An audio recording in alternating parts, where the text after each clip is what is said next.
Hola, ¿qué tal? ¿Cómo están? Estamos en marzo, tenemos una invitada de lujo hoy día, una doctora otorrinolaringóloga con que estamos trabajando en el Hospital del Salvador, especialista en distintos temas que vamos a conversar, la doctora Constanza Valdés. Gracias, Connie, por estar acá, un gusto tenerte y bienvenida a este podcast. Hola Benja, hola a todos. Muchas gracias por la invitación. Para mí es un honor estar acá contigo y estar trabajando contigo constantemente en el hospital, haciendo equipo y haciendo que nuestros pacientes estén cada vez mejor. Con la Connie trabajamos en el Hospital del Salvador y tenemos un equipo docente donde vamos trabajando interdisciplinario, ayudando a los pacientes y también trabajamos en la parte privada. Connie, para partir me gustaría que me cuente un poquito sobre tu vida, tu carrera profesional, tu historia profesional. Terminaste como otorrinolaringóloga, además mamá. Me interesaría que me cuente un poco, en resumen, cómo terminaste siendo la profesional que eres. Bueno, yo primero estudié otorrino, como tú dices, en la Universidad de Chile. Cuando estaba finalizando mi carrera de otorrino, me fui a hacer un observership, como un internado lectivo en California, específicamente en oído. Y ahí vi que en realidad las cosas se hacían bien distintas afuera. Y luego de eso me quedó gustando salir y siempre pensé en que había que hacer una formación de posgrado secundaria afuera. Y fui a Australia cuando ya era torrino a observar a un doctor que es muy conocido en el tema de sinusitis y pólipos nasales.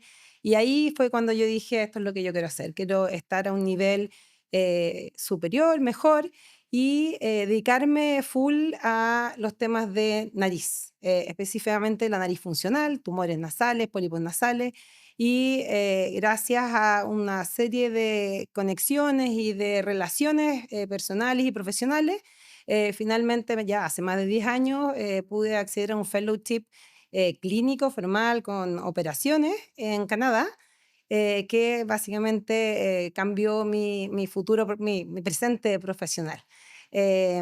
Además de eso, cuando fuimos al fellowship, yo me fui con mi marido y en ese entonces teníamos un hijo.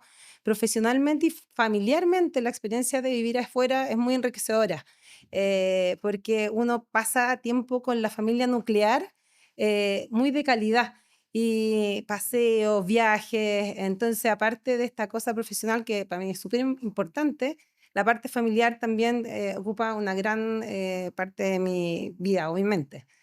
Yo además de otorrino, además de rinóloga y cirujana endoscópica, soy mamá de 4 niños, lo cual obviamente me quita bastante tiempo, o en realidad disfruto bastante tiempo con ellos y hace también que la vida sea un poco más dinámica y hace que todo se completa al final, ¿ya?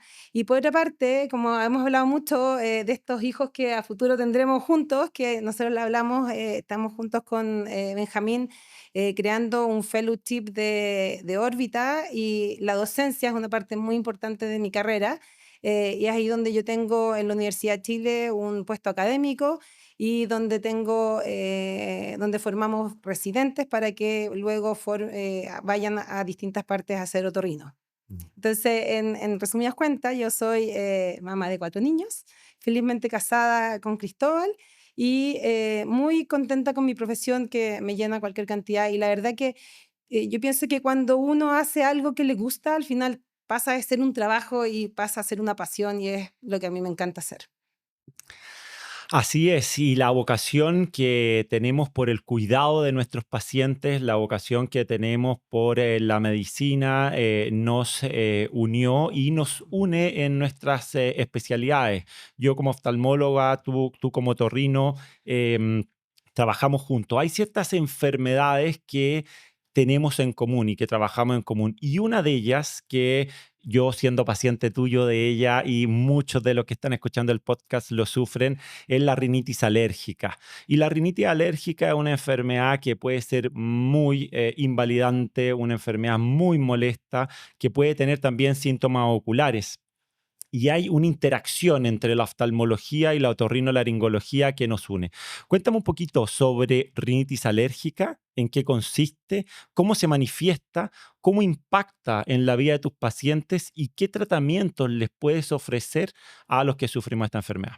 Entonces, para partir, la rinitis alérgica es una enfermedad que afecta a una gran cantidad de pacientes. Y el gran problema es que es una enfermedad invalidante porque afecta enormemente la calidad de vida.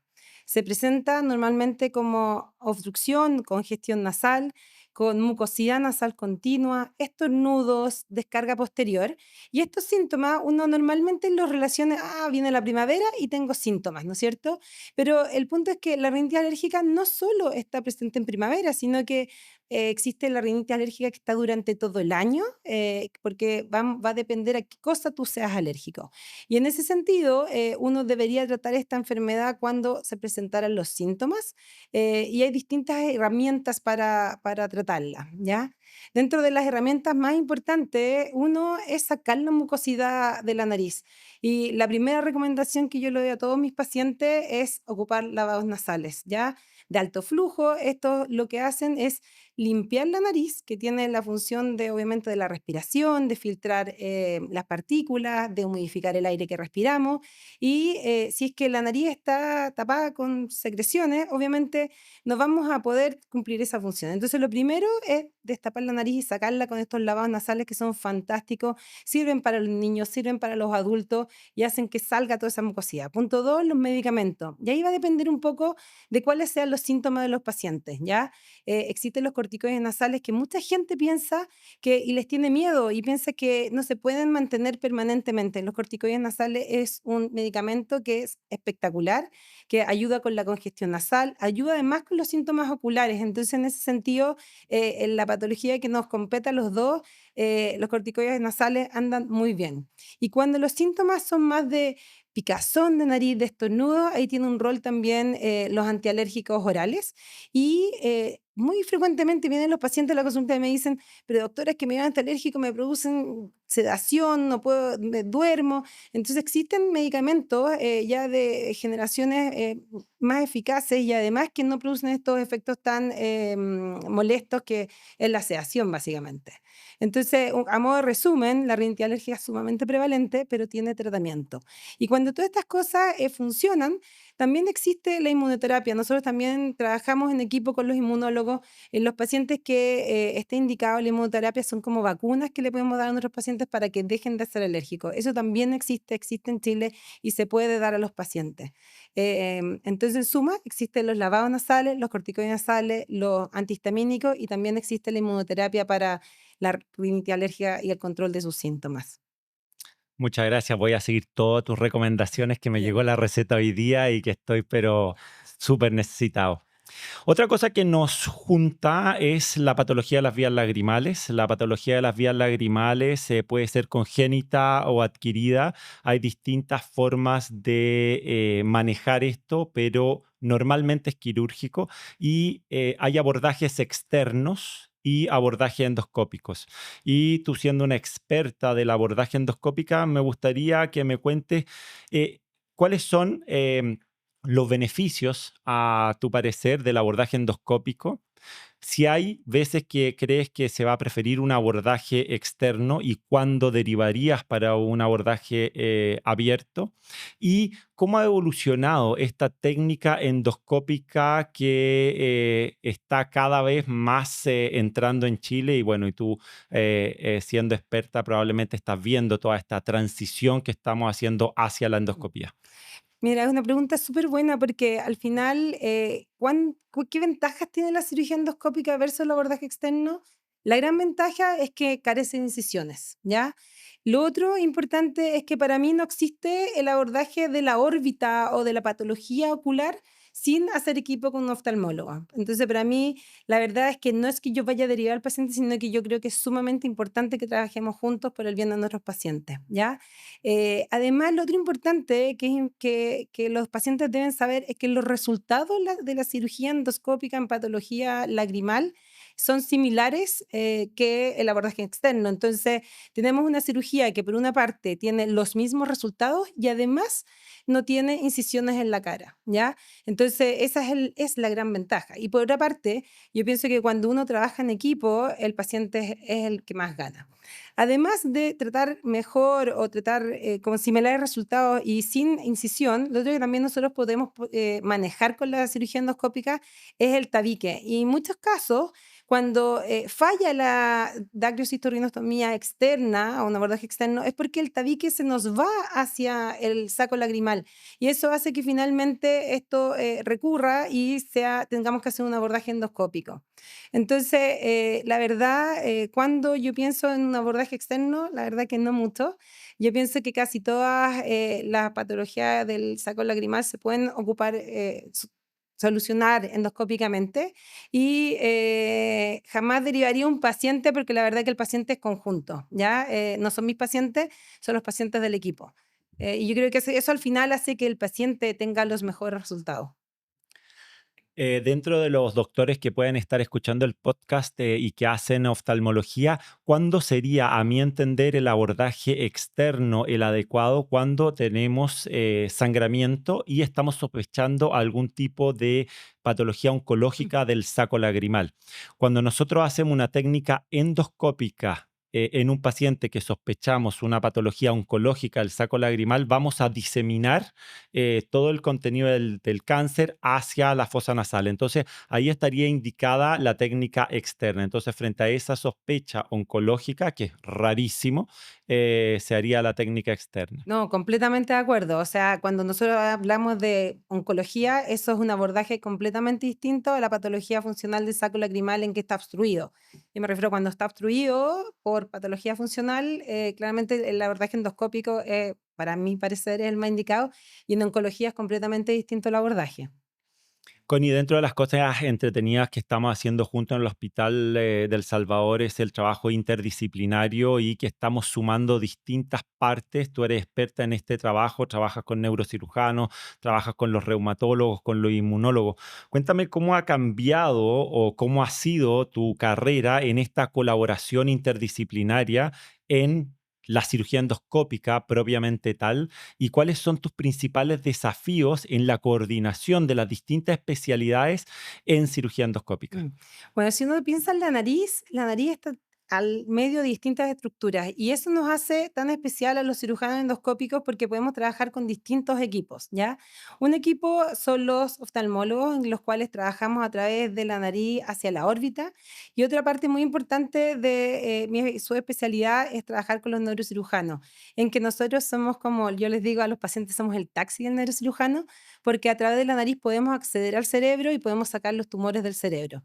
Y en ese sentido, hacemos estos equipos interdisciplinarios en que abordamos la patología desde cada uno de su especialidad, pero para darle el mejor resultado al paciente. Entonces, en tumores, por ejemplo, del cerebro, nosotros hacemos la apertura por la nariz y luego el neurocirujano en conjunto sacamos el tumor y luego tapamos para que no haya ninguna fístula. Lo mismo pasa con el oftalmólogo, cuando nosotros estamos haciendo la daxitoриностомía endoscópica, en conjunto hacemos los abordajes, luego el oftalmólogo siempre es el que hace el sondaje hacia el saco lacrimal y luego hacemos unos flaps especiales para que la nariz también quede cubierta. Entonces, al final, cada uno tiene un rol en este equipo y hace que este tratamiento hacia el paciente sea sumamente personalizado y especializado para tener los mejores resultados. También es importante, muchas enfermedades sistémicas, como tú decías, Benja, afectan también la nariz, afectan los ojos y por eso es importante también sumar a nuestro equipo a los reumatólogos, a los inmunólogos. En mi caso, por ejemplo, siempre trabajo con broncopulmonares porque gran parte de las enfermedades de sinusitis crónica, de pólipos, también tienen afectación en los pulmones.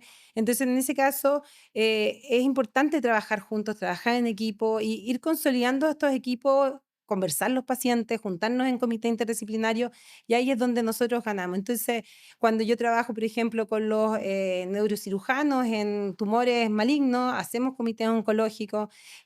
Cuando trabajo con la sinusitis crónica con pólipos, hacemos comités con los broncopulmonares y con los inmunólogos y eso hace que estos pacientes anden mejor porque cuando uno trata interdisciplinariamente, o sea, por ejemplo, los pólipos nasales, cuando yo trato bien los pulmones y trato bien la nariz, el paciente claramente las dos patologías anda mejor. Hace sinergia, sin duda. Bueno, y vamos a hablarte de sinusitis, vamos a trabajar un poquitito sobre esos temas. Sinusitis aguda, sinusitis a repetición. Hay muchos mitos, muchas realidades.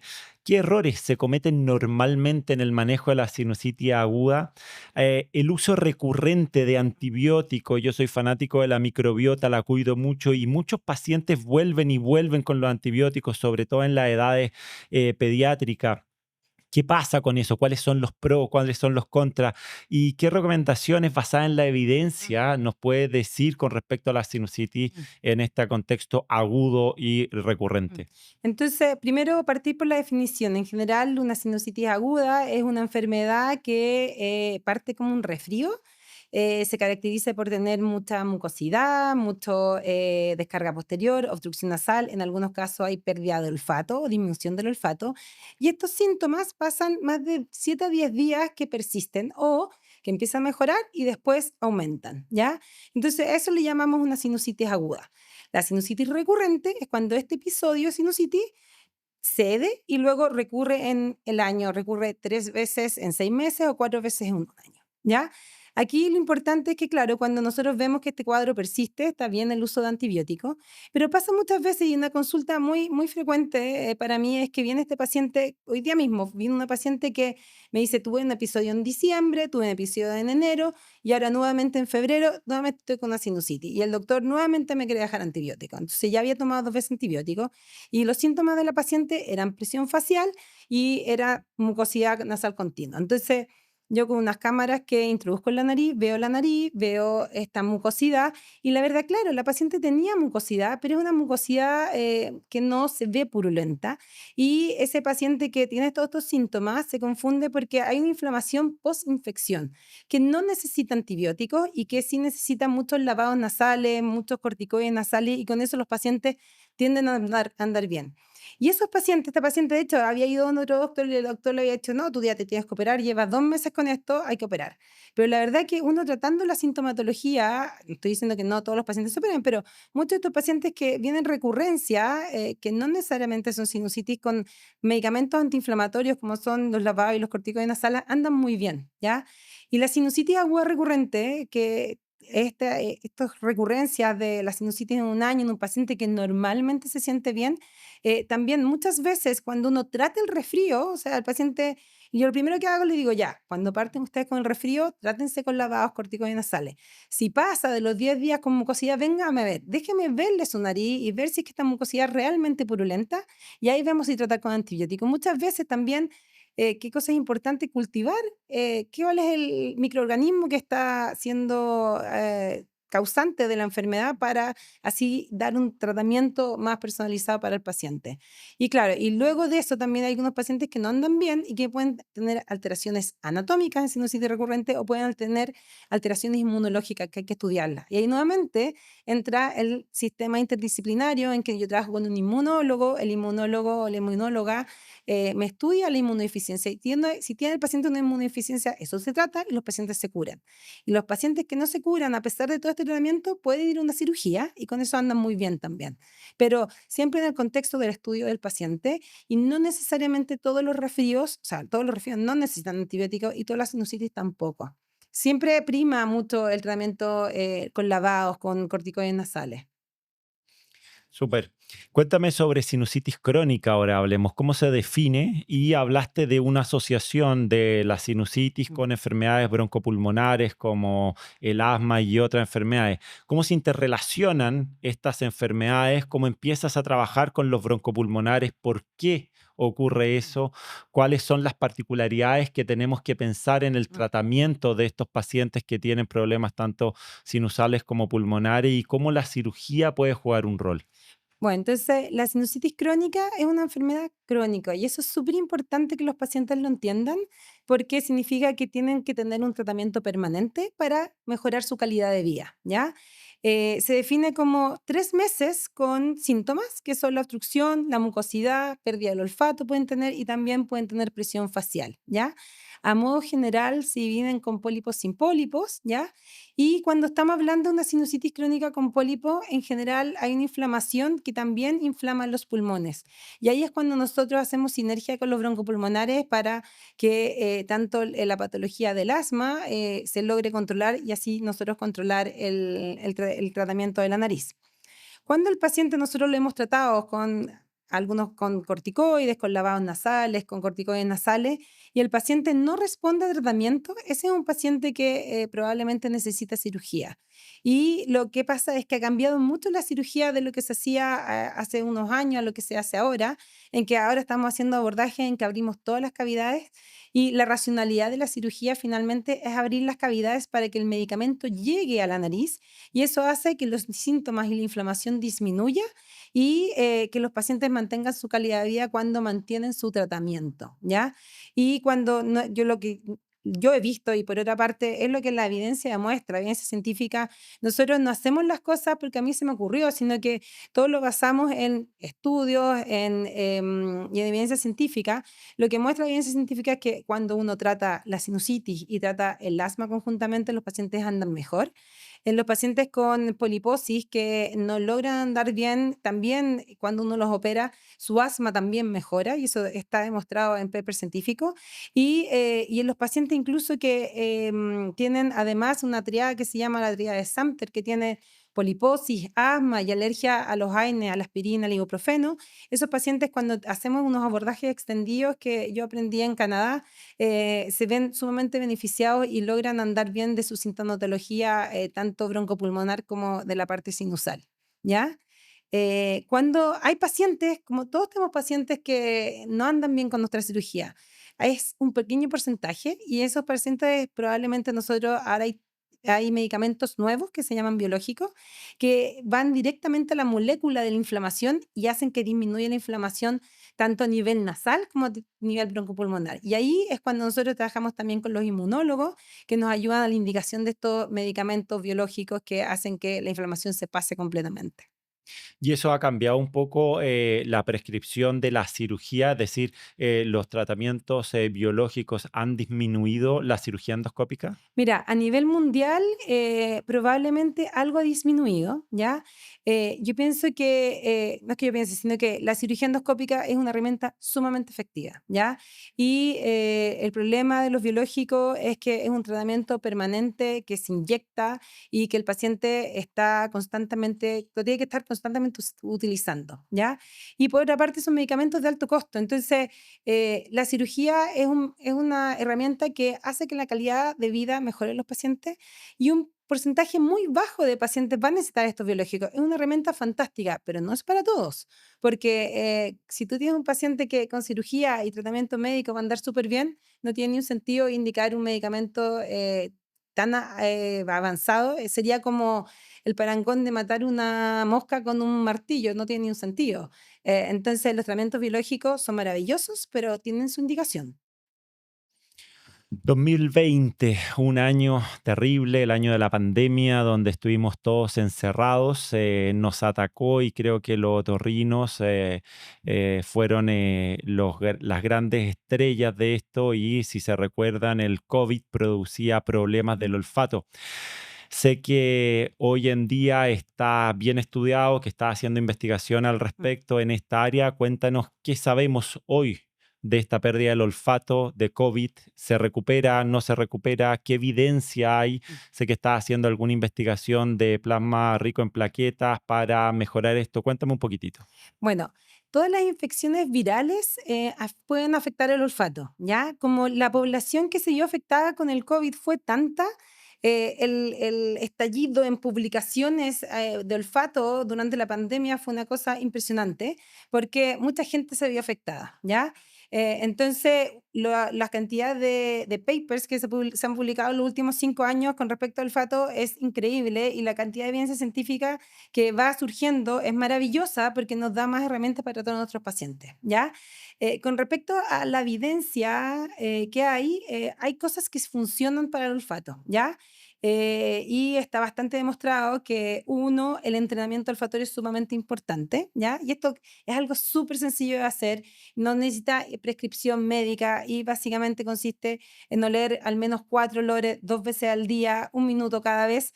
Y es importante para mis pacientes, yo siempre les digo, es importante oler el olor, ¿ya? Por otra parte, es importante recordar ese olor. Y es importante ver lo que están oliendo. Entonces eso hace una serie de interconexiones cerebrales que hace que el olfato mejore. Por otra parte, y eso está demostrado que sirve.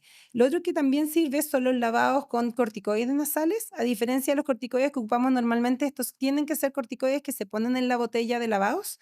Eso hace que la mucosa se desinflame y eso hace que el olfato mejore.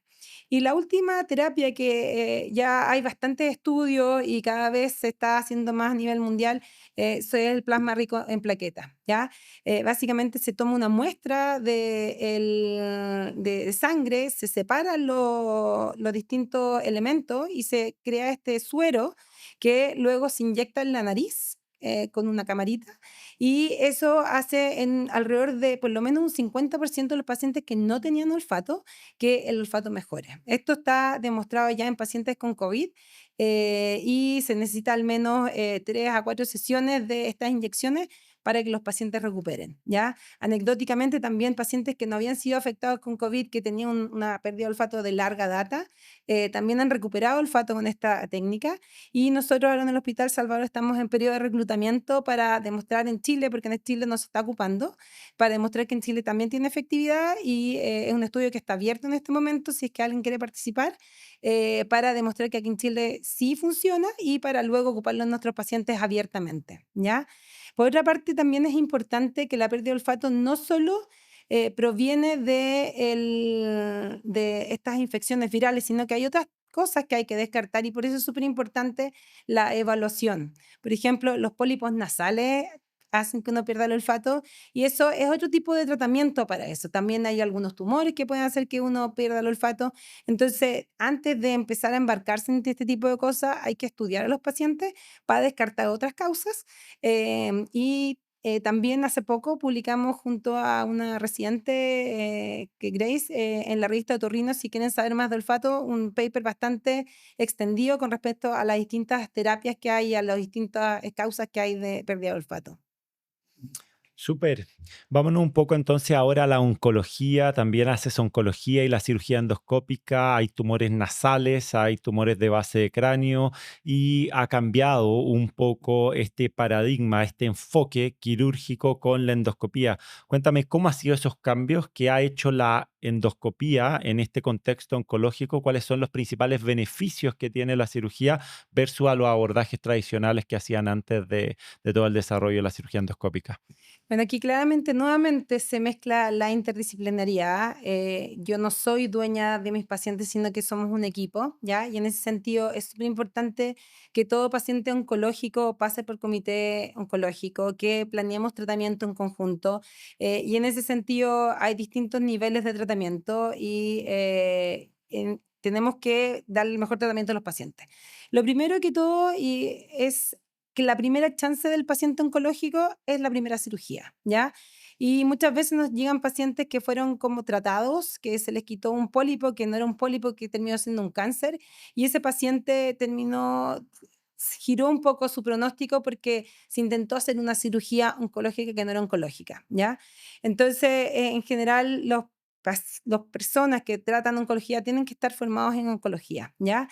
Y el tema de la endoscopía ya hace más de 20 años está bastante demostrado que los tumores nasales se pueden tratar endoscópicamente, que podemos tener márgenes negativos y en ese sentido la gran ventaja de esto es que ya no hacemos grandes incisiones en la cara, el paciente se va de alta tempranamente, puede además con las reconstrucciones que hacemos, el paciente puede recibir radioterapia tempranamente o quimioterapia tempranamente y eso hace que toda la patología oncológica el flow que nosotros le llamamos sea tanto mejor porque el paciente no está 10 días en la UCI con estos sacadas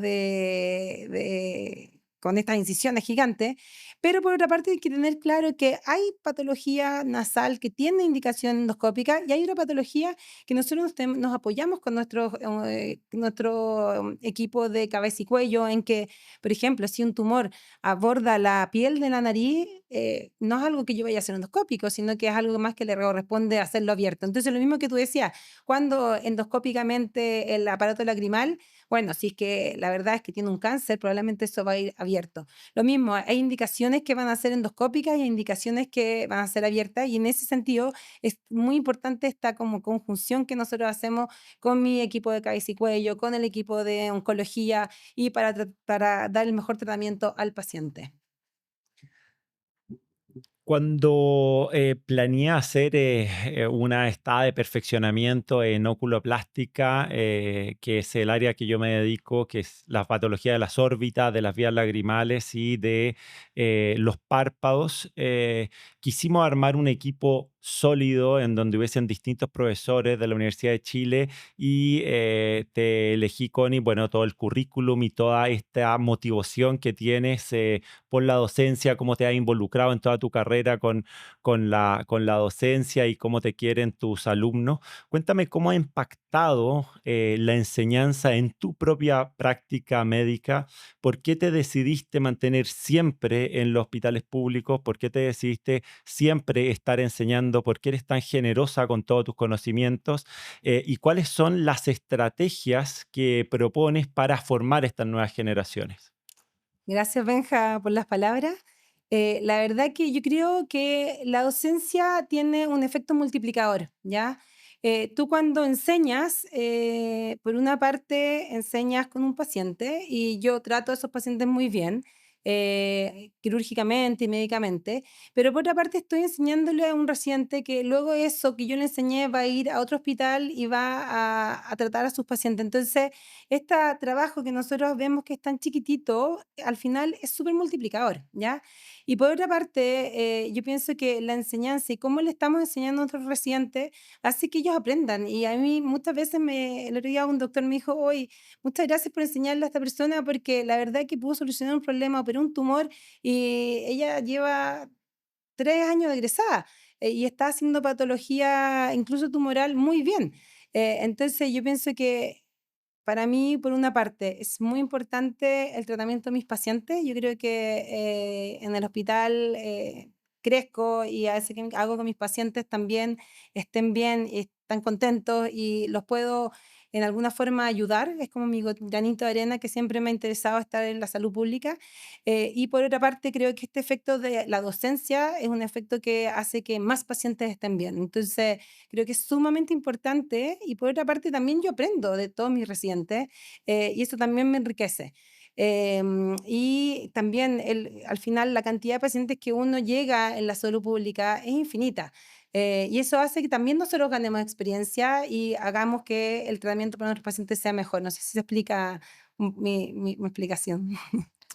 Muchas gracias. Bueno, como ven, un podcast lleno de sentido, con una invitada que fue una excelente alumna, una excelente docente, una excelente mamá, llena de virtudes. Así que aquí queda esto para que lo vuelvan a escuchar, para que vayan viéndolo en los distintos puntos que tratamos y sepan que estamos trabajando en conjunto con la CONI, tanto en la parte pública como en la parte privada. Estamos desarrollando una estada de perfeccionamiento, un fellowship para formar a futuros oculoplásticos que van a estar haciendo la oculoplástica del futuro y esperen el próximo capítulo que va a estar estupendo.